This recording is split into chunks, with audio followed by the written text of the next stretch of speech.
How to start coding. A year back, I was in the similar position as you are in now, confused between which language do I need to choose among the enormous amount of content available on internet about learning coding, which would be the best one to start learning from, and at which place do I need to practice my codes so that I can become a very good coder or a programmer. Hi everyone, I am Drupal, and in this video I will be telling you the important points that you need to know while starting your coding preparation. In this video I will be covering the 4 important points that you need to know while starting your coding preparation. It will fasten your coding journey and will save a lot of time for you. This video I have divided it into the main 4 parts. First one being which language you should learn at the beginning of your coding preparation. Second one, from where you should learn and practice the code.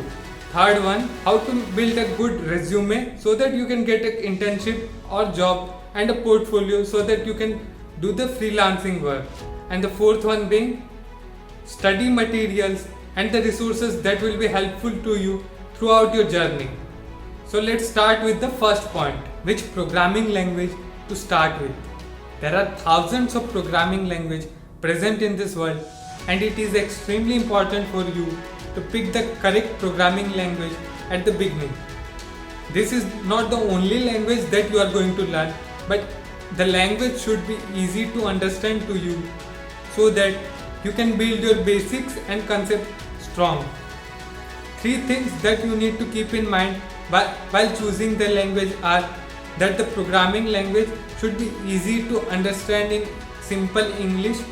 Second thing is that it should not have a complex syntax, and the third one is that it should be versatile and it has many uses around so that you don't have to switch your programming language at each and every project that you are building. The 3 main programming language that will be coming to your mind would be C++, Java or Python.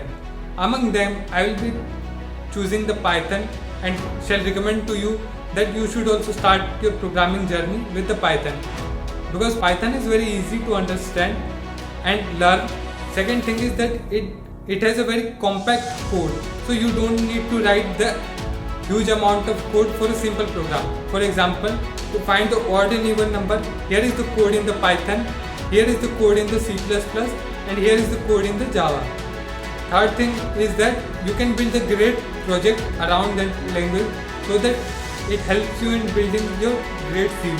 If you are already studying C++ or Java in your college or school, I would recommend you to continue with that, because it doesn't make any sense to switch to Python and learn 2 languages at the similar time.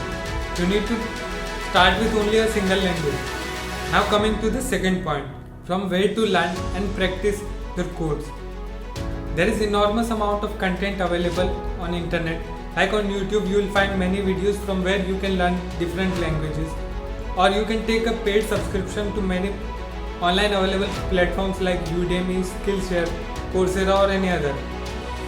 But it is extremely important for you to know that you cannot learn coding by watching the tutorials. You have to practice them at some point, and to do that you can use something called as IDEs, that is integrated development environment.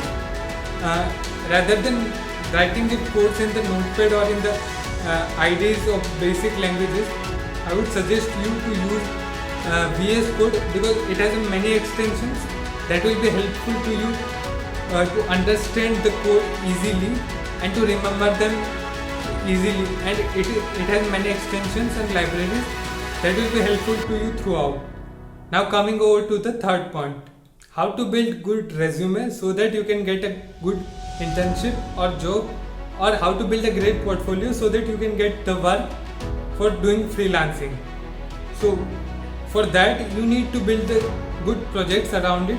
You can take inspirations from the project available on YouTube or on any other platform, and you can take inspiration from them and build your own project. Like I have built a project called Flappy Bird, and you can participate in various contests available on different platforms like HackerRank, HackerRank, CodeShare and many other platforms, where they usually conduct contests around many subjects on coding, and you can practice various amount of questions from them. And to get interview ready, you can practice the questions of a particular company on different platforms, so that it will be helpful to you in your interview round and you can easily crack them. Now coming to the fourth part, that is study material and resources that will be helpful to you in your coding preparation. I have given them in the description box. You can check them. I have provided the link of some YouTube channels. Along with that, I have provided the names of the books that you can use for a particular language. So thank you so much for watching the video.